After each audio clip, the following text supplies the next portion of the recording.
अस्सलाम वालेकुम। Hello everyone, कैसे हैं? होपफुली आप सब ठीक होंगे। स्पोर्ट्स एक्सपो के प्लेटफॉर्म से हम आपकी खिदमत में एक और मैच की वीडियो के साथ आपके साथ हाजिर हुए हैं। मैं आपका अपना होस्ट मोहम्मद ज़ीशान खान। सबसे पहले हमें सपोर्ट करने के लिए हमारे चैनल को लाजमी सब्सक्राइब कीजिएगा, शेयर कीजिएगा और बेल आइकन के बटन को प्रेस करना ना भूलिएगा। हमेशा की तरह आज भी जो हम इंडिया पाकिस्तान के मैच पे डिस्कशन करेंगे, उसके लिए मेरे साथ मेरे गेस्ट मेरे पैनल में राना तुकीर इमदाद साहब और क्रिकेट पंडित साहब। सर अफसरदा दिल के साथ वेलकम। आज 14वां मैच खेला गया इस वर्ल्ड कप का लीग का, पाकिस्तान और इंडिया के खिलाफ, जो कि मोदी स्टेडियम हैदराबाद में खेला गया। इंडिया ने टॉस जीत के पहले बॉलिंग का फैसला किया और जो कि इंतहाई मुनासिब और अच्छा उनका फैसला साबित हुआ। सबसे पहले तो मैं इसी बात पे कंटिन्यू करूंगा पंडित साहब से पूछ के कि टॉस का कितना इम्पैक्ट पड़ रहा है इस टोटल वर्ल्ड कप के मैचेस में, कि जो भी टीम है वो पहले टॉस जीत के बॉलिंग का फैसला कर रही है, क्या ये वाकई ही इम्पैक्टफुल साबित होता है या नहीं? जी जो साहब, कैसा लगता है? कि बाकी मैच को हम बाद में डिस्कस करते हैं, सबसे पहले हम टॉस की इंपॉर्टेंस पे आ जाते हैं। जब से T20 क्रिकेट आई है ना, तो T20 क्रिकेट आने के बाद टीमों के खेलने के अंदाज में बहुत फर्क आ चुका है। पहले तो ये होता था कि सिर्फ 50 ओवर की क्रिकेट ही होती थी, लिमिटेड ओवर क्रिकेट में सारी टीमों के खेलने का एक अंदाज होता था। अब T20 क्रिकेट आने के बाद अब टीमों के खेलने का अंदाज बदल चुका है। अब कुछ टीमें वनडे में भी T20 क्रिकेट खेल रही होती हैं। तो इसलिए जब आप टॉस जीतते हैं तो बॉलिंग पहले इसलिए करते हैं कि जब दूसरी टीम टारगेट सेट करेगी ना, तो आपको अंदाजा हो जाएगा कि आपने चेस कैसे करने जाना है और किस रन रेट से खेलना है। क्योंकि जब आप पहले खेलते हैं तो आप यही डिटरमिन नहीं कर पाते कि इस पिच के ऊपर कितना टारगेट सूटेबल जो है ना रहेगा। जिस तरह आप देखें कि ऑस्ट्रेलिया ने उस दिन 280 किया, 290 न्यूजीलैंड के खिलाफ, तो लोग समझ रहे थे कि चले मैच मतलब फंस के मैच होगा, लेकिन न्यूजीलैंड इस तरह खेली कि वो उस पिच पे टारगेट बहुत ही थोड़ा लगा। और इसलिए मैं समझता हूँ कि इंग्लैंड और न्यूजीलैंड तो नहीं जो साहब, ऐसे इन ग्राउंड में जो है ड्यू फैक्टर प्ले कर रहा है। अभी मुशाहदे में ड्यू फैक्टर इतना ज्यादा नहीं देखने को आया, लेकिन ये जो जनूबी एशिया का खित्ता है, इस मौसम में इधर ड्यू तो होती है सेकंड टाइम, लेकिन अभी हो कुछ इस तरह रहा है कि जिधर मैचेस हो रहे हैं उधर शाम या उससे एक दिन पहले बादल रहते हैं, जिसकी वजह से ड्यू कम आ रही है। लेकिन ड्यू फैक्टर आएगा। ये जो रीजन है जिधर वर्ल्ड कप हो रहा है, इधर ड्यू फैक्टर एक रोल प्ले करता है अपना। तो इसी तरह इंडिया ने शायद यही अपने ज़हन में रख के उन्होंने पहले बॉलिंग का फैसला किया। एक अच्छा सूटेबल स्टार्ट मिलने के बावजूद, जैसे अब्दुल्ला शफीक ने 20 स्कोर किया, इमामुल हक 36 स्कोर किया, एक अच्छा सूटेबल और कंफर्टेबल स्टार्ट मिलने के बाद, जिसे कहते हैं कि डेंजरस स्पेल जो होता है पहले 10 ओवर की जो हार्ड बॉल है, न्यू बॉल, उसको फेस करने के बावजूद एक अपॉर्चुनिटी बनी इस छोटे स्कोर को बड़े स्कोर में कन्वर्ट करने में, लेकिन दोनों नाकाम रहे। उसके बाद एक अच्छा स्टार्ट, एक अच्छा स्टैंड बाबर आजम और रिजवान की सूरत में मिला। 155 फॉर 2 थे 29.2 ओवर्स में, और फिर अचानक पाकिस्तानी टीम बन के खेली और उन्होंने बताया कि हम वही टीम है जो हमेशा टीम होती है, और 197 के राउंड अबाउट वो बटन आउट हो गई। पंडित साहब, ये क्या हुआ हमारे साथ? अच्छा ये बेसिकली मेरा ख्याल है पाकिस्तान ने पिछले 2 साल से जिस तरह की क्रिकेट खेली है ना, वो आज सारी चीजें एक्सपोज हुई हैं। इसे ये कहना कि ये बड़ा अच्छा स्टार्ट है, पहले तो मैं बताऊं कि ये जो पिच थी ना आज, ये बेसिकली एक प्योर बैटिंग ट्रैक और स्लो विकेट थी। इस पे ना तो कोई बहुत ज्यादा बाउंस था और ना ही ये पिच में बहुत ज्यादा सीम थी। अगर आप पहले 10 ओवर देखें, अच्छा जब इस तरह की स्लो पिच होती है ना, तो उस पिच के ऊपर नई बॉल के साथ रन्स करना आसान होता है, ओल्ड बॉल के साथ उधर रन्स करना मुश्किल होता है, क्योंकि फिर कटर भी लगते हैं और बॉल रुक के भी आती है।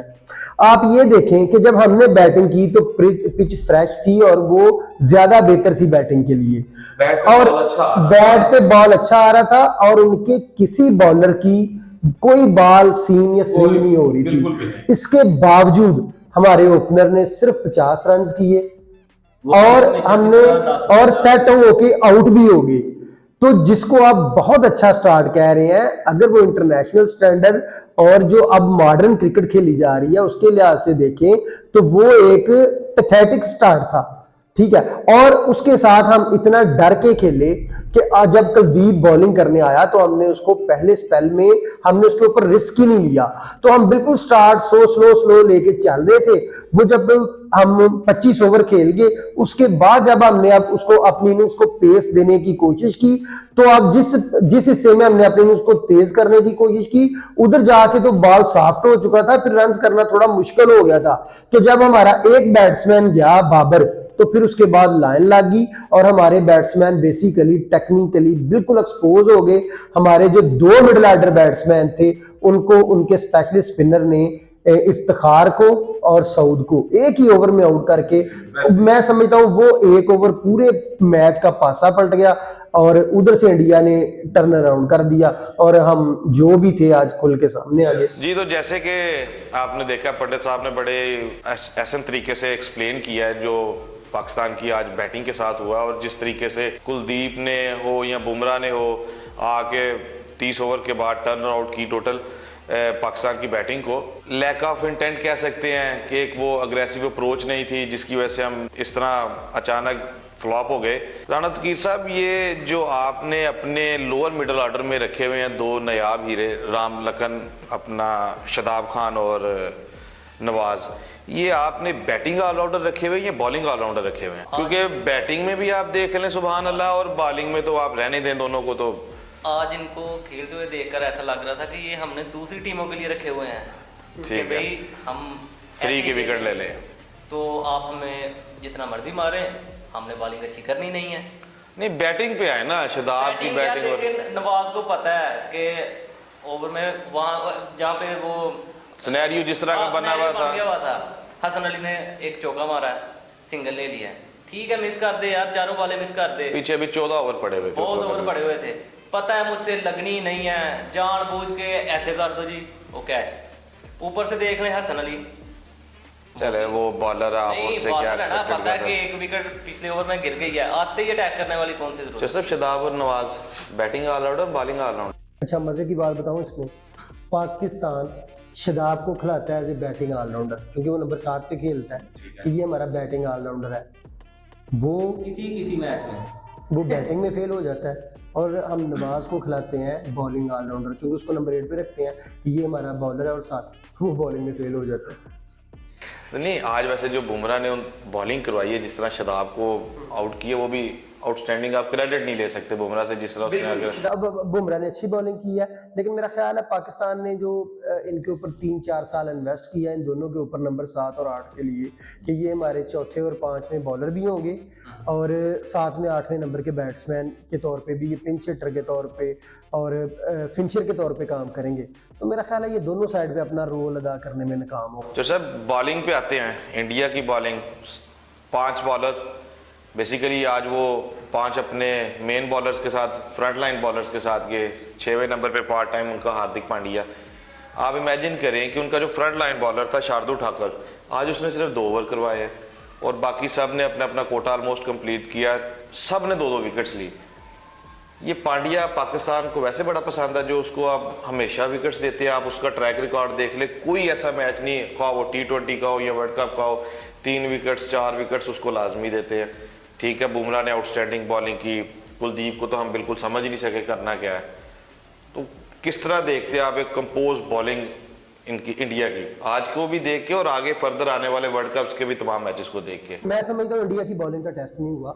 मैं पाकिस्तानी बैटिंग के खिलाफ अच्छी परफॉर्मेंस पे इंडिया की बॉलिंग को कंपोज्ड बॉलिंग नहीं कहूंगा।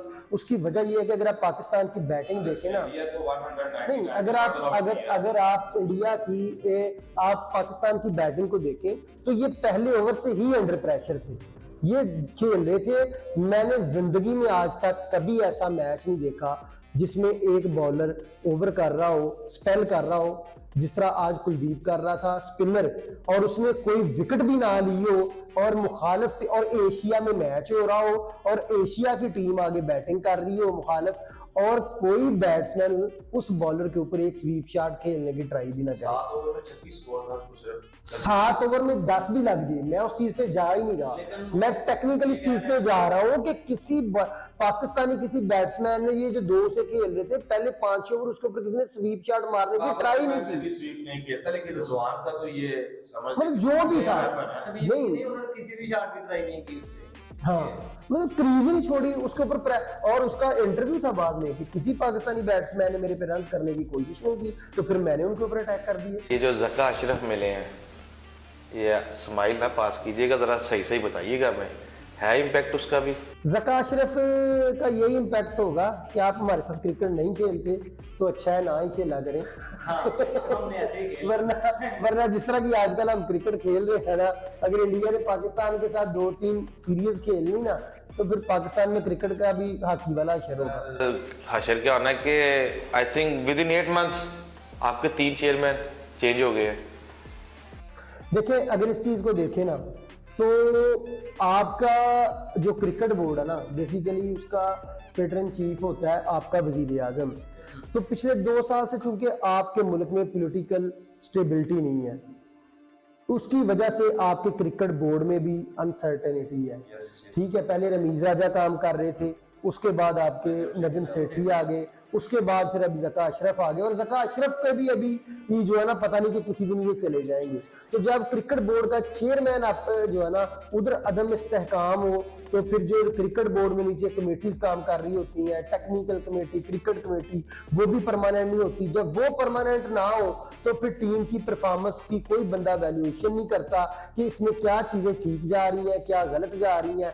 फिर बस शॉर्ट टर्म पॉलिसी चल रही होती है कि ये सीरीज खेल लें, ये सीरीज खेल लें। तो जब आप शॉर्ट टर्म पॉलिसीज बनाएंगे तो फिर वर्ल्ड कप की तैयारी नहीं होती, फिर 1-2 मैच की तैयारी होती है। जैसा कि आपने देखा, हमारा क्रिकेट के जो थे एक्सपर्ट्स, उन्होंने पहले पाकिस्तान की इनिंग्स पे बातचीत की है। इसी दौरान हमारे साथ हमारे नेक्स्ट जो है क्रिकेट एक्सपर्ट मोहम्मद नबील साहब ने हमें ज्वाइन किया। Sir, welcome to you again. जब 197 रन का टारगेट दिया इंडिया को पाकिस्तान ने, और जब बॉलिंग का आई इनिंग पाकिस्तान की, तो ऐसा लगा जैसे वो विकेट जो थी ना, वो कन्वर्ट हो गई एक सीमेंट विकेट में, सड़क में, रोड में कन्वर्ट हो गई। और जिस तरीके से रोहित ने, गिल ने और विराट कोहली ने आकर चार्ज किया हमें, सुभान अल्लाह। और हमारी जो बॉलिंग है जी, हमारे जो शहीन साहब हैं, 6 ओवर्स में 36, 2 विकेट, हसन अली 6 में 34 और हारिस रऊफ 6 ओवर्स में 43, ऐसे उनको मार रहे थे वो जैसे नेट प्रैक्टिस कर रहे हों। जो सब Rohit Sharma, pure class. Sir कैसी बैटिंग लगी आज? अपने दुखड़े नहीं, फिर भी रोहित शर्मा, देखिए आप उनसे उनका क्रेडिट नहीं ले सकते। आप as a cricketer, as a sportsman, sir Rohit की आप क्लास कहाँ देख रहे हैं? रोहित एक वर्ल्ड क्लास प्लेयर है, और उसने ओपनर की जो है ना, मतलब एक रीडिफाइन रोल को कर दिया है। पहले होता था कि ओपनर आते थे नई, अब तो वैसे भी 2 बॉल लगी है कि नई बॉल को जो है ना अपनी विकेट बचाएंगे, CF करेंगे और फिर रन करेंगे। लेकिन वो जिस तरह खेलता है, जितनी आसानी से वो छक्के मारता है, कि मतलब पाकिस्तान ने पूरे 2023 में एक छक्का भी नहीं मारा, और वो 4-4, 5-5 छक्के आके नई बॉल से, और तेज बॉलर को 150 वाले 148 पे पुल करके, तो वो जिस तरह पुल पे छिक्के मारता है, जिस तरह वो आगे पड़ी बालों को लिफ्ट करता है, तो रोहित शर्मा के ऊपर क्या कहें। रोहित शर्मा तो एक प्योर क्लास है, और उसकी बैटिंग देखने से तल्लक रखती है। पाकिस्तान को वैसे बहुत अच्छे बालर मिले हुए, किंग नफी भी अच्छा बालर है, हारिस रऊफ है, इतने अच्छे बालर मिले हैं कि उनको तो कोई भी खेल सकता है। अब निशान भाई जाके खेलेंगे तो ये भी रोज से भी अच्छा खेल सकते हैं। जैसे हमारी वो बॉलिंग है सर ये हमारी जो है ना, ये जज्बात है हमारे। नहीं, जाहिर आज पाकिस्तानी जो है ना फैन, वो बड़े डिसअपॉइंट हुए हैं, स्पेशली जब हमारा इंडिया के साथ मैच होता है। तो पाकिस्तानी फैन ये समझते हैं कि पाकिस्तान किसी और के खिलाफ परफॉर्म करे ना करे, इंडिया के खिलाफ परफॉर्म करना चाहिए। तो अब हमारी टीम का ये हाल हो गया है कि इंडिया ने जिस मैच को पूरी दुनिया प्रेशर मैच कह रही थी, ये बड़ी गौर करने वाली बात है कि पाकिस्तान इंडिया के मैच को पूरी दुनिया प्रेशर मैच कह रही थी और इंडिया ने इस मैच को अपना रन रेट बेहतर करने के लिए चुना। यस जिस तरह उन्होंने अटैक किया वो नजर आ रहा था, मतलब उन्होंने हमें नेदरलैंड या मतलब एक छोटी टीम समझा कि इनके खिलाफ अपना रन रेट बेहतर कर लो। आज थोड़ी सी क्लास अय्यर ने भी दिखाई, शहरियार अय्यर ने, जो कि आप समझ कह सकते हैं कि आपका इंडिया की आने वाले जो टाइम है ना उसका वो मिडिल ऑर्डर का मेन बैट्समैन होगा आफ्टर विराट कोहली और रोहित शर्मा, शहरियार अय्यर। बिल्कुल गिल ने दिखाई एक दो शॉट, लेकिन जिस तरह वो आए हुए बीस्ट मोड ऑन किया हुआ था उन्होंने आते साथ बस ठक ठक ठक।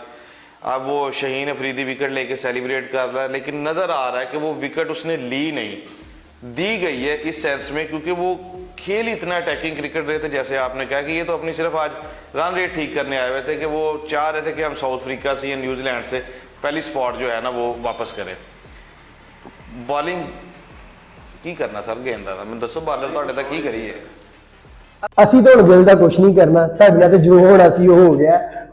ਹੁਣ ਅਫਰੀਕਾ, ਇੰਗਲੈਂਡ, ਨਿਊਜ਼ੀਲੈਂਡ ਸੋਚਣਾ ਹੈ ਕਿ ਉਹਨਾਂ ਨੇ ਇਹਨਾਂ ਕੀ ਕਰਨਾ ਹੈ, ਕਿਉਂਕਿ ਪਾਕਿਸਤਾਨ ਨਾਲ ਜੋ ਹੋਣਾ ਸੀ ਹੋ ਗਿਆ।